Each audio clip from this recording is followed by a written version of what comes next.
Now moving over to the NBA, Wednesday night we had two of the, I would say the more dynamic duos in the Eastern Conference. We know the Nets that with their dynamic duo Kevin Durant and James Harden, but they went against the Celtics. With their dynamic duo Jason Tatum and Jaylen Brown. Listen, we know the Nets are where they need to be, number two in the Eastern Conference right now. The Celtics a little low on that. We tend to try to give them the benefit of the doubt that they'll finally get their act together and do what they need to do. The Nets end up winning this game 123 to 104. With that said, what did you take away from this game, this early season game with these dynamic duos, Jay? The Nets are way better than the Celtics. It almost I think we felt like we talked about this these two teams a little bit last season because the Celtics pretty much the whole year were trying to like figure it out, and they really never did. I want to say, was this a first round matchup last year? Like it, What? maybe. Well, let me get on the research department while you. Yeah. I feel like it was, and I don't feel like it went well for the Celtics. Yeah, whoever the Celtics played in the first round, it didn't go well.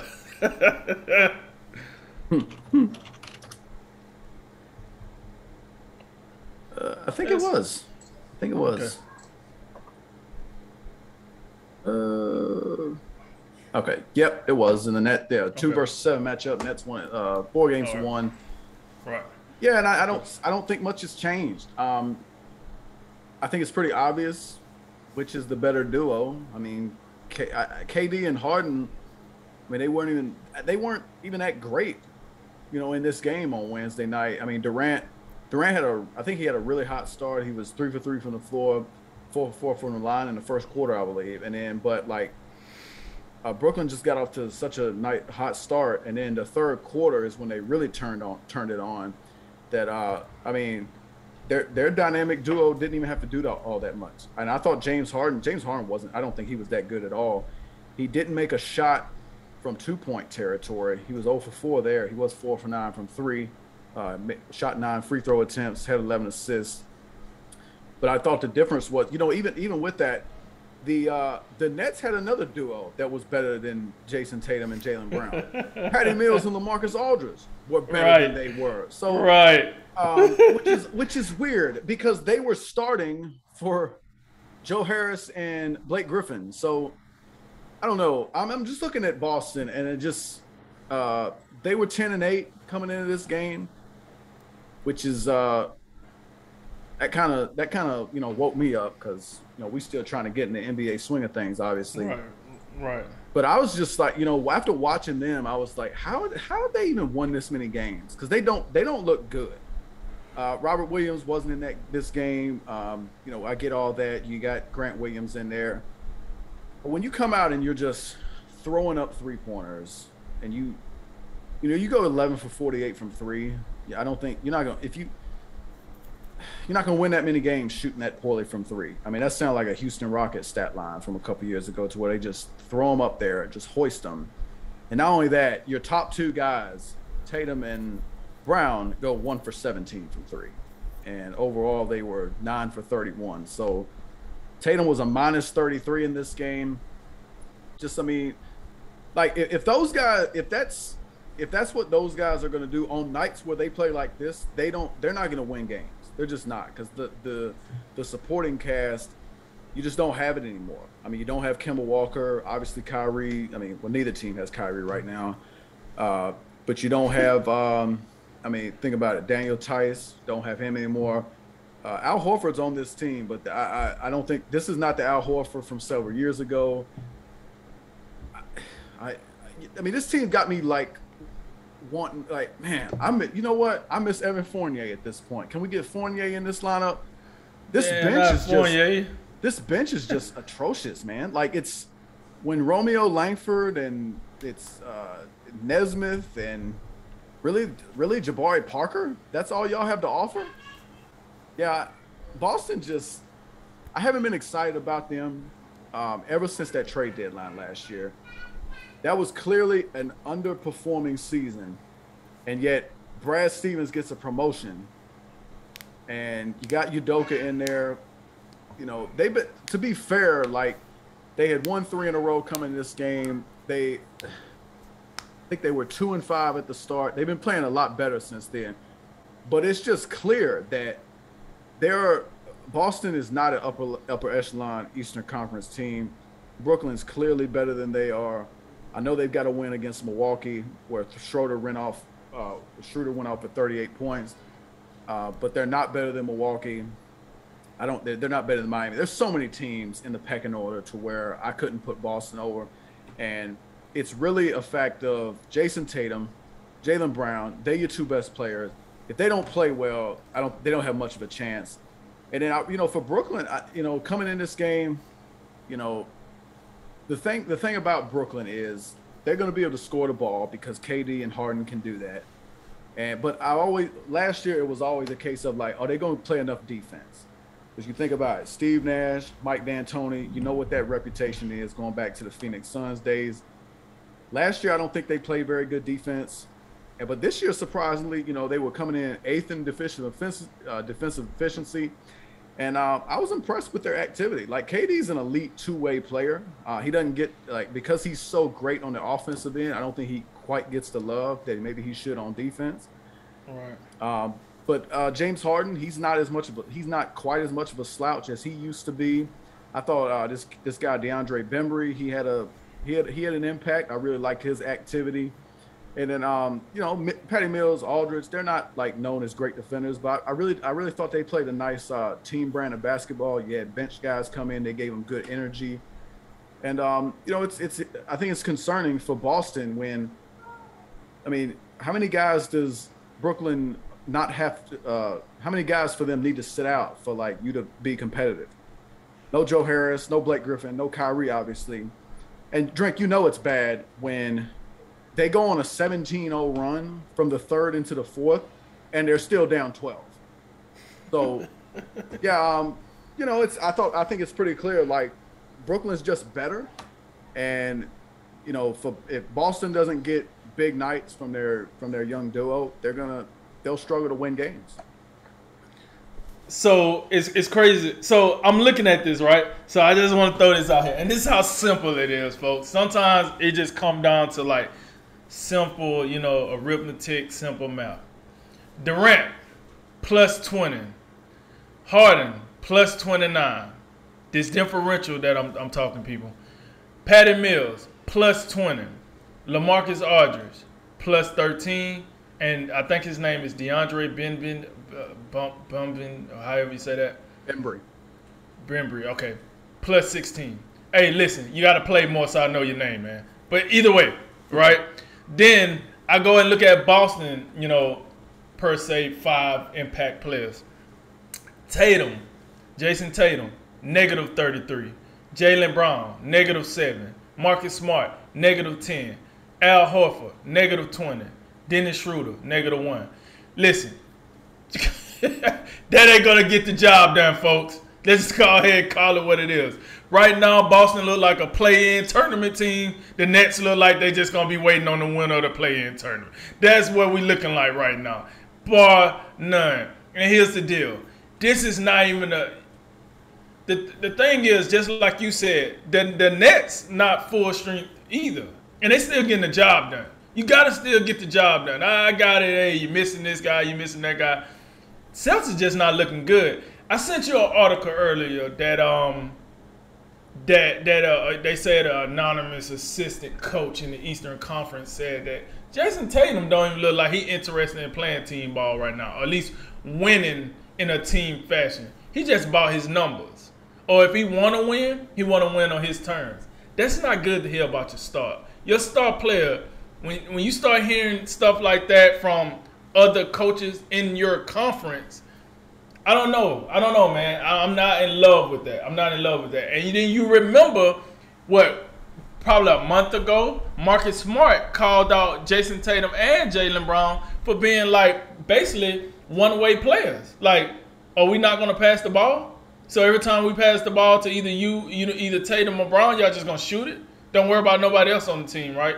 Oh, you're right. It's only one. I know it's only the one stat that matters, points. But you kind of need some assists and some rebounds to win this too. Why do I bring that up? I bring that up because as I look at Jason Tatum, right? You said this. Jason Tatum played 30 minutes. He went 4 for 16. 1 for 9 from the 3-point, right? 6 for 8 in the free throw. So I always say this, and this is why I say it. If you cannot score the ball, what else can you give me? Can you give me something else where I can say, hey, that dude didn't score the ball, but he did something. He did his job in this area. I'm looking, he got 8 rebounds. Okay, 3 assists. I mean, could we get a couple more assists, Jaden, since you're not gonna score the ball? Could we get a couple more rebounds? Could you help us in another area? Hold on, bring that back.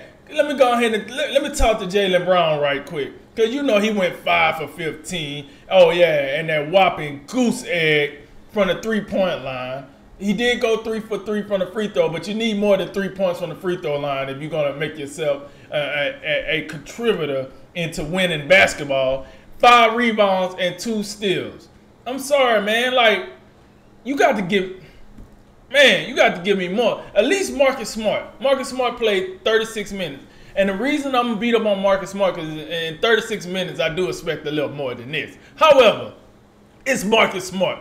He's a true role player. His role is already panned out before anybody even throw the ball up. We know what Marcus Smart do. He ain't a superstar. He ain't there to, like, get all the accolades and woo, look at me. He's there to do the dirty work. Marcus Smart, 36 minutes. 6 of 14 from the field goal. 3 for 8 from the 3-point line, 5 for 5 from the free throw line, 3 rebounds and 8 assists, 2 steals. I'm not even gonna read the rest of this. I'm just looking at. I'm trying to find out who in the hell showed up. Who showed up? I mean, as a collective, they got 104 points on the board, but I don't know who the hell showed up to be the alpha in this one. Maybe we need hey Kimber. You still feel, maybe not. I don't know what happened, but that's not it. Then you go against one of the better teams in the Eastern Conference, the Brooklyn Nets, coming in with a 14-5 record coming into that game. And here's the deal. Like you said, Durant and Harden did not play the best game. But let me tell you what Durant did. Let me tell you what Harden did in 36 minutes. Didn't blow you away with the 20 points. But golly, he blew me away with 11 assists. Give me something when you're not dropping points. Give me something. That means it was 11,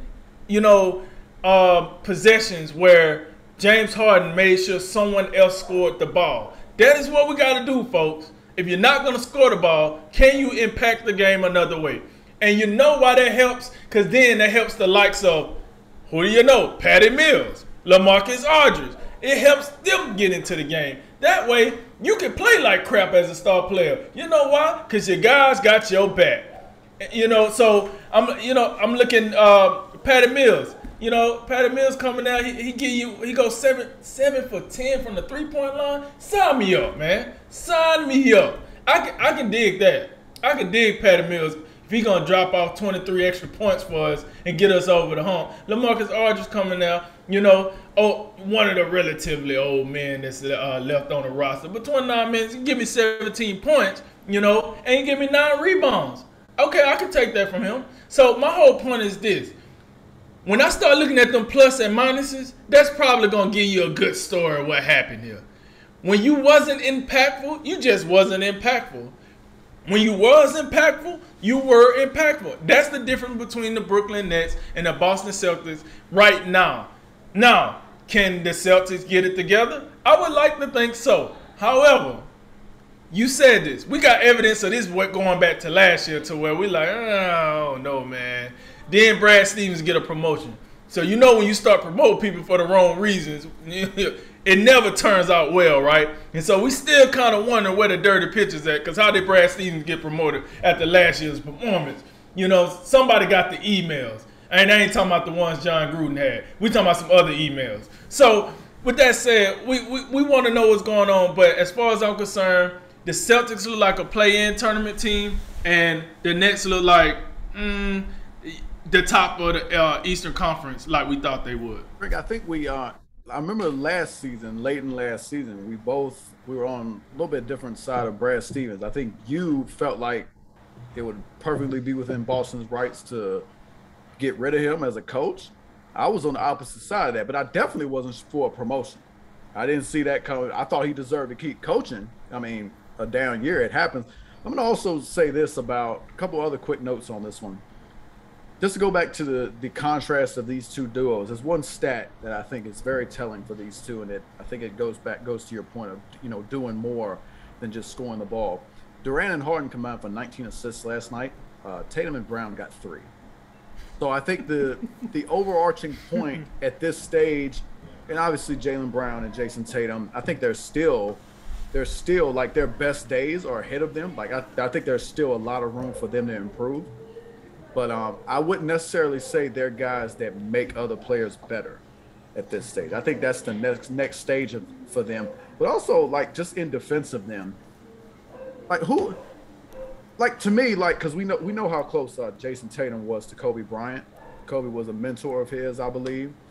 And it seemed like Tatum has a little bit of that mentality. It reminds me of, like, the Kobe teams right after Shaq left.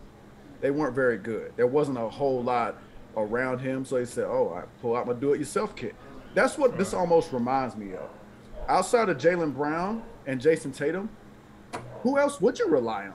Like, I mean, Marcus Smart, I think, like, Boston, to me, like they don't have a Patty Mills. Like, they don't have a guy that you can just kick the ball to and he's a knockdown shooter and is going to take care of you out there. Obviously, because they 11 for 48 from 3, I mean, that's just and a lot of that's on those two guys themselves. But when Marcus Smart comes out there and he's your best three-point shooter, that's trouble. That's trouble. The last point, real quick, he only played 7 minutes last night. Enes Kanter had 7 points, 5 rebounds, 4 of them offensive, and 2 block shots. I was really confused as to why he had that much impact in that little amount of time, and he didn't get more run. I thought that was curious. I think Udoka should play him a little bit more going forward. I know he's not, that fleet of foot, and he's a liability on defense, but man, he's a problem on the offensive glass, and I think that's something that they could use moving forward.